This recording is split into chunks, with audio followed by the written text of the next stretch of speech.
First home game for Tom Kaufman as well. Pioneers coming off a 12-8 win in their first game. Marietta down 3-0 in the first. Cardinals go QB power with Troy Montgomery. Ball popped loose as he crosses the goal line, but Otterbein gets on it. Pios didn't wait long to respond. Their very next play from scrimmage, Vante Hodges busts through a huge hole, and they won't catch him. 65 yards to the house. Marietta gets a stop, then goes back to the well. Hodges around the outside, throwing a stiff arm and finding some wiggle room down the sideline all the way down to the 20-yard line. And that led to this play-action fake. Then the perfect pass from Antoine Johnson to John Sierpakowski. Pios in front early in the second quarter, and Johnson gives to guess who? Hodges sniffs out a crease, makes a cut, and he is gone. This one, a 66-yarder to put Marietta up 20-10.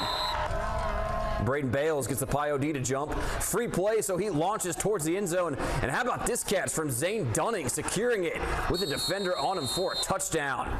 Another red zone touch for Marietta. Johnson keeping it all the way, and he powers in for a score. Marietta goes on to win 47-31.